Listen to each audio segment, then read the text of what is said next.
Hello ladies and gentlemen, welcome back to Tech Showdown. My name is Kevin, this is my co-host Teddy, and finally we got our hands on an Nvidia Geforce GTX 1080. And this one is the Founders Edition from Asus.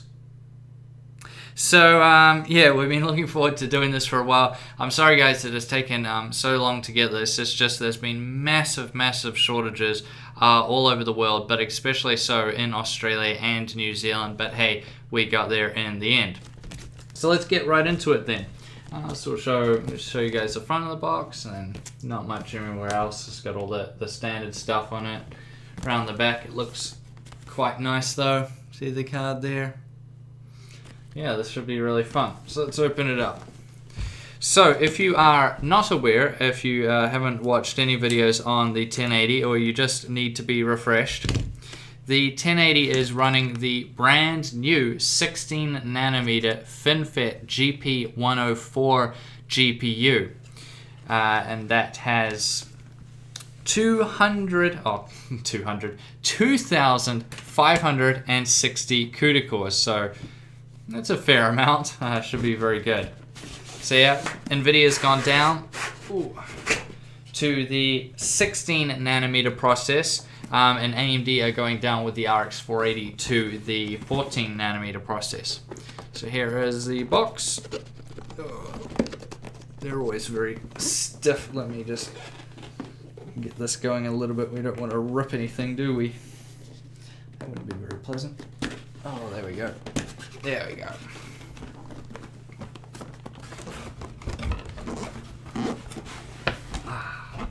Oh wow, they're still doing this. Okay, so they're still doing the whole plastic, weird opener type thing. Unpacking. I love how their packaging is, so complicated. They need unpacking instructions, just so you can figure out how to get the thing out. But we've done this before, so we're veterans. Oh, let's pull you out. Check this down here.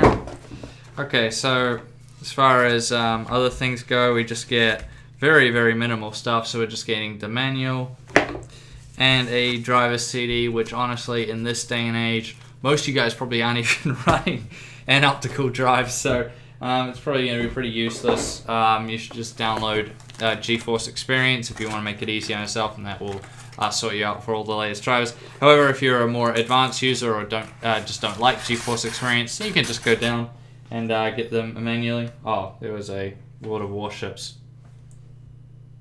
Okay, sweet. So if you like playing that game, I tried playing it. I thought it was alright. It was okay. Depends if you how much you like that sort of thing. Okay, so lift the plastic up like this, and we should be able to slide the card out, just like that. Bring you up here, and I knocked over my cup. Lucky thing there was nothing in it. Oh, okay. Oh wow, this was just a handle? Really? Just for pulling it out? Okay. It's not an empty cup on the ground. Put you back up.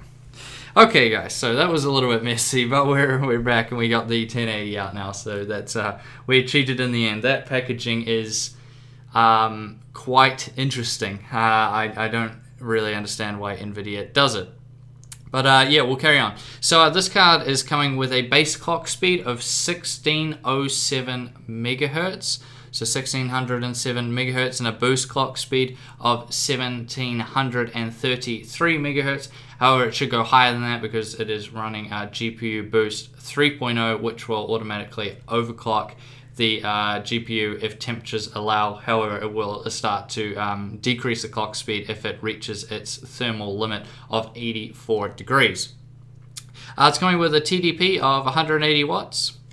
We look around to the back here. Oh, very nice. It has the same backplate Nvidia has run, or a similar one to that Nvidia has run for a while. However, we don't see that it has the old cutouts that it used to down the bottom here to just give a little bit of extra airflow for people running these in SLA. Although it looks like you can just take off this entire rear section of the backplate if you would want to. there's a few small Phillips screws, so they might have just thought you might just take the whole back section, yeah, because the back plate's cut in half, so that's probably what they've done. That's quite smart. Let's talk about the memory. So it's coming with 8 gigabytes of GDDR5X memory, and the big upgrade there is basically it has a lot of similarities to what it replaces, GDDR5. However, it's got double the data rate, so that's quite a good jump up there. It's coming with a memory speed of 10 gigabits per second, so that's hauling along pretty nicely, and it's on a 256-bit bus, which is the same as the GTX 980 and 970. So that's all very nice there, looking really tidy, very sexy. This is the Founders Edition, so it has the updated cooler on it. If you think this is reference, the Founders Edition essentially is reference. They've just called it the Founders Edition. But you can see, yeah, they've updated this cooler a lot, and internally I've heard it's been updated as well. A lot of people telling me it's a lot. This reference cooler is a lot more quiet than the older reference coolers that you may find on something like a 980 Ti or a older GTX 980. We got some plastic here. We'll take that off. Oh, very sexy. You can see all that heatsink underneath, looking very, very nice. Let's flip around and go to I/O then. So big upgrade here in terms of I/O also. So let's talk about DisplayPort first. So it's coming with DisplayPort 1.4. That's really good, which will allow 4K up to 120 Hz and 8K at 60 Hz. So that's really good. It's running HDMI 2.0B, so that's also really nice. That enables HDR video and up to 32 audio channels, so that's a nice little upgrade there. And also it's running DLDVI, which is going to be great for next generation gaming monitors. But the biggest upgrade, I think, is the DisplayPort 1.4, which a lot of people will be looking forward to. So let's now speak about some of the new features with the 1080. So I did cover these when we did our, before I should say that, it's got our 2 SLI fingers up the top and the single 8-pin power connector, if you weren't aware. So some of the main features I like is Ancel, which is going to be really cool for taking awesome in-game screenshots up to 61,000 pixels wide if you, I don't know, really want it on your, like triple 8K display. It's coming with Nvidia VRWorks audio, which is basically ray tracing audio, so it'll give you more a realistic reverberation in your games. That's going to be really cool and add sort of another level of immersion to your VR gaming experience. And of course, one for people that are running multi-monitors we're very interested in is the simultaneous multi-projection. It's kind of complicated, but it basically means that you're not going to have any big problems with tearing or other issues like that. It's basically going to display everything on all the monitors at the same time if you're gaming on a multi-monitor setup, so that's really cool also. So yeah, this is looking like a really good card. So I'm going to be chucking this straight into my rig right now, and we'll start the testing on it. So that'll be really fun. Give me a bit of time, guys. Obviously, I need to have time to test it, get used to it, see what I like about it, see what I don't like. But we are going to be doing a showdown with the GTX 1080. And it's going to be going up against none other than the previous king. Ooh. A GTX 980 Ti. This is the Asus Strix edition. So you might think already, well, that's a little bit unfair, Kevin. We already, most of you will be aware that the 1080 has higher performance than the 980 Ti. And obviously we expect it to have higher performance.